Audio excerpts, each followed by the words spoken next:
page, tu fais l'introduction, par exemple. Là, Ouais, raison. Non, mais tu as raison. Il y a moyen d'optimiser parce que là, il faut qu'on fasse un sans faute direct à chaque fois.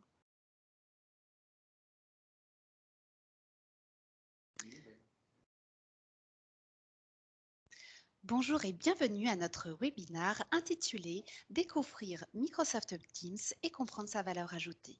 Ce webinaire sera animé par moi-même, Anne Favre, responsable marketing d'Eliadis, et par deux de nos consultants en solutions collaboratives, Sonia Gergour et Ossina Moum.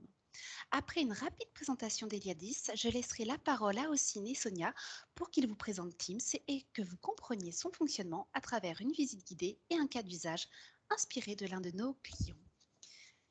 Eliadis, qui sommes-nous? Donc, Eliadis est une entreprise de services numériques qui a la spécificité d'être dédiée aux solutions collaboratives et cela depuis sa création en 2001. Donc, depuis près de 20 ans, nos collaborateurs ont développé une forte expertise pour accompagner les organisations dans leurs projets de transformation de la Digital Workplace, de l'assistance à maîtrise d'ouvrage jusqu'à l'accompagnement au changement des utilisateurs. Les 50 collaborateurs d'Eliadis se répartissent au sein de 4 business units.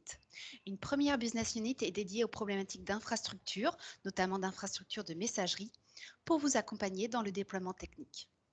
Une business unit est dédiée au développement d'applications collaboratives, intranet, applications métiers, espace projet. Nous avons une troisième business unit dédiée à l'accompagnement au changement. Nous accompagnons les utilisateurs dans la prise en main des solutions déployées ou développées. Et nous avons une dernière business unit qui est en réalité notre lab innovation où nous investissons du temps pour nos clients. Donc, en tant qu'acteur de la Digital Workplace depuis près de 20 ans, nous vous proposons toute une offre de services pour vous permettre de répondre à vos objectifs. Donc, cela va du développement d'un intranet à la création et l'animation d'espaces projets, en passant par la refonte de votre système de messagerie, par exemple.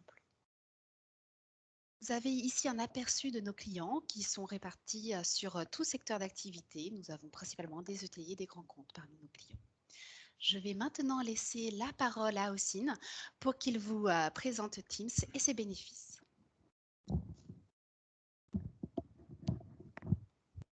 À travers cette animation, j'essaierai de vous illustrer les deux façons de travailler en équipe, à savoir avant et avec Teams.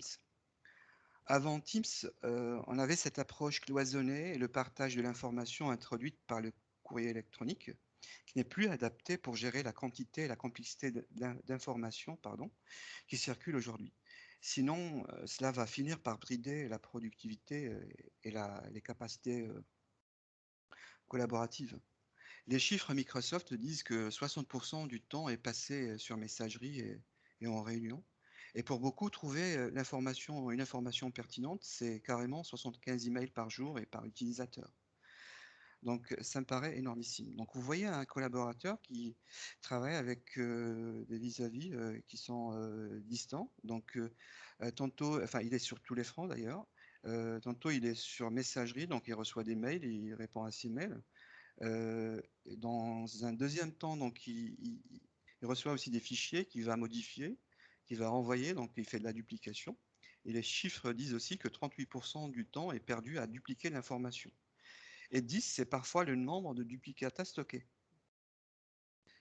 Dans un troisième temps, le collaborateur va se mettre sur une autre interface qui est Skype, donc dédiée uniquement à la réunion et à la vidéoconférence et à la messagerie instantanée. Donc, il perd du temps à passer d'une application à une autre.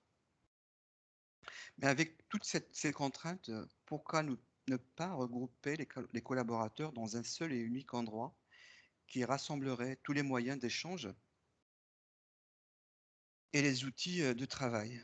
Donc, et cet endroit-là sera bien l'environnement Teams, qui est le modèle absolu de la collaboration synchrone et le cœur battant de la Digital Workplace, à savoir Office 365. Un environnement sous gouvernance avec des normes de sécurité et de conformité. Mais en réalité, qu'est-ce que Teams? Microsoft a lancé officiellement Teams en mars 2017, un outil qui émane d'un réel besoin, qui vient répondre à de nouvelles exigences du travail collaboratif, que sont l'échange, le partage, le partage des données, pardon, et la coproduction. Deuxième point qui n'est pas des moindres, c'est que Microsoft a imaginé une solution puissante qui s'appuie sur le potentiel de l'ensemble de la suite Office 365. C'est-à-dire que Teams est un portail d'entrée vers tous les outils Microsoft et applications tierces approuvées par Microsoft. Teams est un environnement aussi moderne et sécurisé, donc vos données donc sont chiffrées donc en transit comme en repos. Sur le plan fonctionnel, donc comment travailler en équipe avec Teams? Dans le premier point, vous verrez que on parle d'échange en temps réel, donc on est dans la famille des outils de messagerie plutôt synchrone, donc à travers le chat, l'audio et la vidéo. Cela permet de concentrer les échanges dans un seul canal, dans Teams, autour d'un sujet, et éviter de polluer les boîtes aux lettres avec des échanges lents et asynchrones. Au deuxième point, donc, on évoque aussi l'accès à l'emplacement unique dans le cloud pour le partage des fichiers de travail. Et puis, on peut aussi créer, coéditer des documents, partager. Et là, on est en pleine synchronisation et dans le travail collaboratif moderne.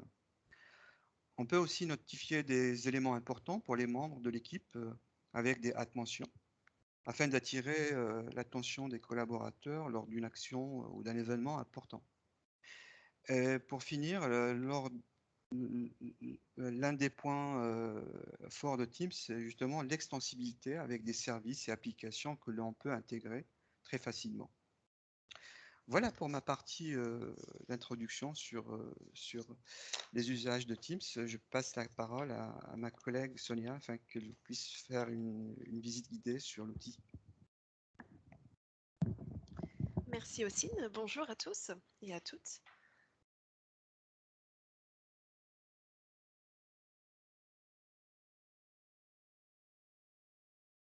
Je vous propose que nous démarrions la visite guidée de Teams ensemble. Donc, quand vous ouvrez Teams, que ce soit en application de bureau ou web, vous arrivez sur un écran comme celui-ci, que l'on pourrait découper en 4 zones. Donc, sur la gauche, une barre d'outils verticale avec 6 boutons principaux, dont les réunions et les équipes, par exemple. Ensuite, un volet de gauche, dont l'affichage dépend de la vue active. Donc ici, par exemple, nous nous trouvons sur les équipes. Une partie centrale, dont l'affichage dépend également du bouton sélectionné dans la barre d'outils. Donc ici, nous sommes toujours dans l'exemple équipe.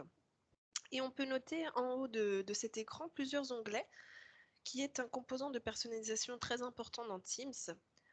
Donc il y en a 2 qui sont créés par défaut. Donc c'est l'onglet conversation et l'onglet fichier. Mais il existe de multiples façons de personnaliser ces onglets. Et enfin, une barre de recherche en haut de l'écran, à l'horizontale. Donc, nous allons passer à la présentation des équipes Teams. Donc, une équipe Teams permet de regrouper des personnes, du contenu et des outils autour d'une tâche ou d'un projet, par exemple. Il existe 2 types d'équipes, les équipes privées, que seules les personnes invitées pourront voir, et les équipes publiques, qui sont ouvertes à tous les utilisateurs de l'organisation. Donc à l'intérieur des équipes, il y a ce qu'on appelle des canaux. Un canal permet d'organiser les équipes autour d'un sous-projet ou d'un sujet particulier. Voyons maintenant comment créer une équipe.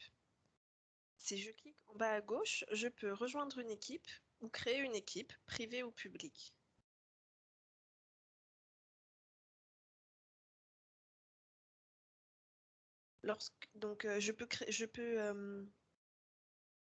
Je peux noter ici qu'il y a 3 équipes publiques que je peux rejoindre sans avoir besoin d'y être invité. Lorsque l'on crée une équipe, elle apparaît automatiquement dans le volet de gauche. Et on peut noter qu'un canal général est créé par défaut.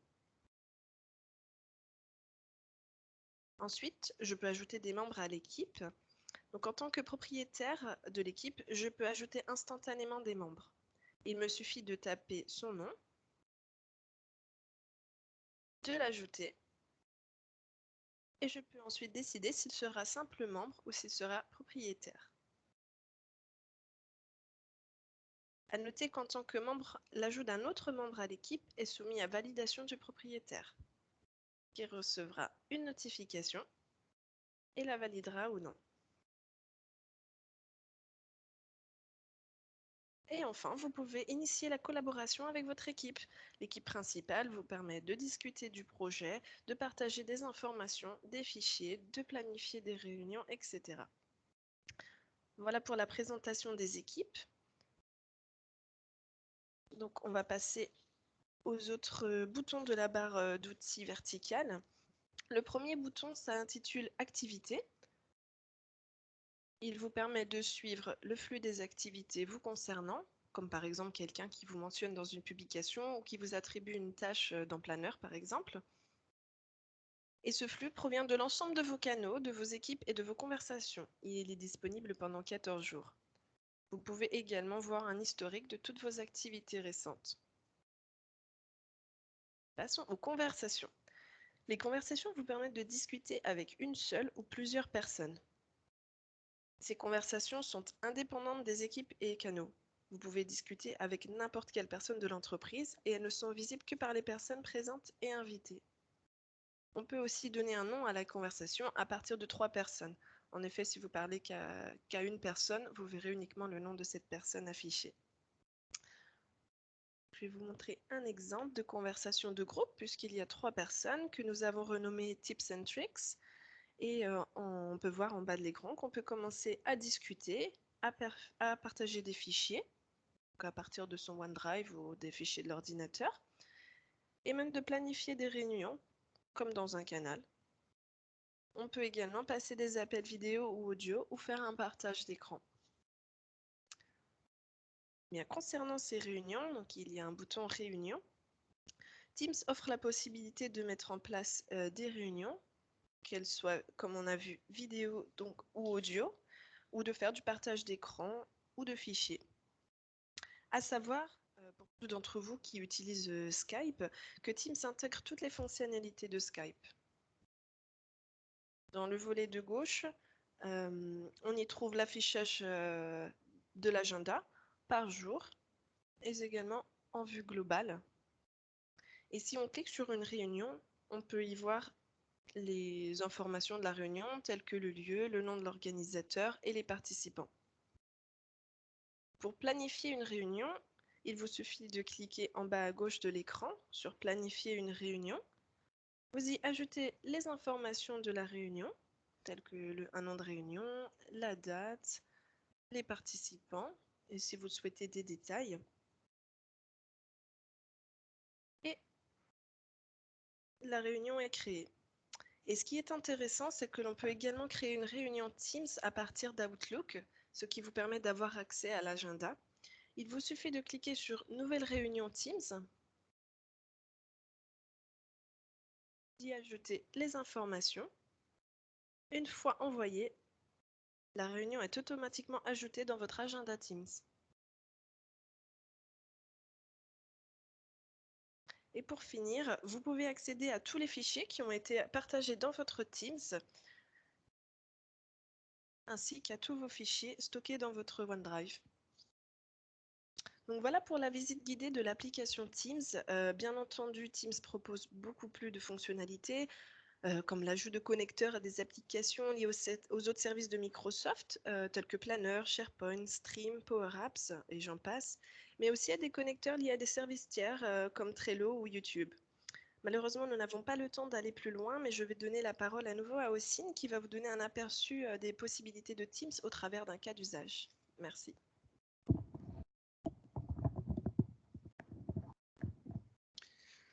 Donc, voilà pour finir notre tour d'horizon sur l'outil Microsoft Teams. Je vous propose un cas d'usage que l'on a déjà vécu avec l'un de nos clients. Donc, il s'agit d'une expérience vécue donc avec l'un de nos clients lors de la phase d'accompagnement à l'adoption des outils collaboratifs. Donc, l'entreprise est une filiale immobilière sociale d'un acteur clé des transports qui dispose d'un parc immobilier important avec une centaine de gardiens d'immeubles affectés sur site.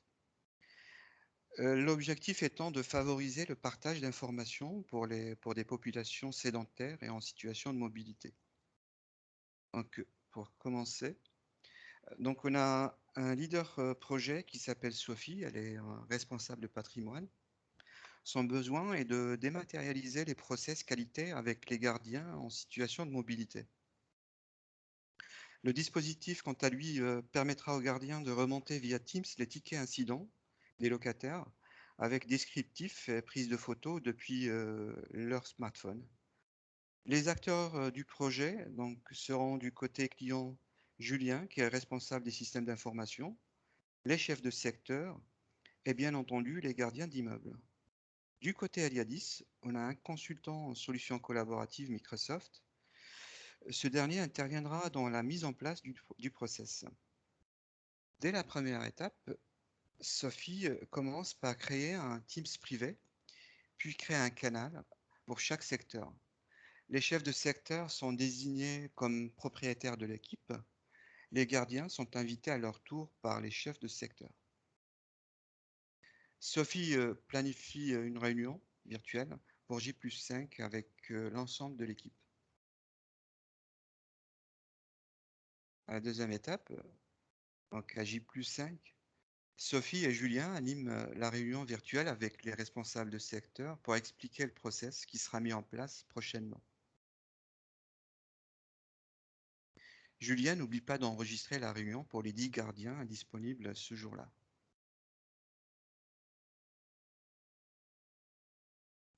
Puis à J+8, on a notre consultant Eliadis qui va intégrer dans Teams un onglet Power Apps automatisé avec Flow.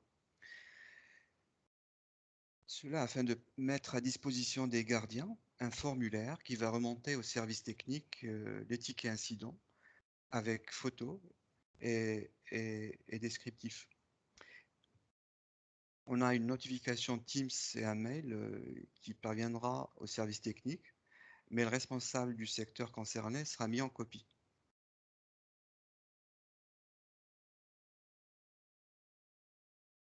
À J+10, Julien teste le dispositif avec 2 gardiens et chefs de secteur pilote. Julien planifie une réunion virtuelle pour J+15 avec l'ensemble des gardiens et chefs de secteur. Donc Julien a vu que le test était concluant, donc il entame l'étape suivante. Donc à J+15, Sophie et Julien animent la réunion virtuelle. Julien fait une démonstration du process en mode partage d'écran. Bien sûr, Julien enregistre la réunion pour les absents du jour. Mais Sophie partage dans Teams un guide de procédure dans les différents canaux. Et pour attirer l'attention de toute l'équipe, donc elle mentionne l'ensemble de l'équipe dans le canal afin que chacun puisse être alerté de l'existence du document.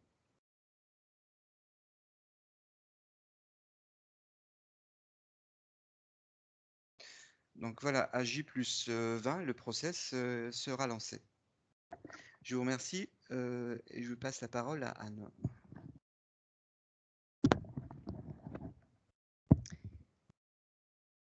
Merci beaucoup de votre attention. Vous avez eu ici un aperçu du potentiel des Teams. Si vous souhaitez en savoir davantage, nous vous invitons à consulter notre site eliadis.com. Merci.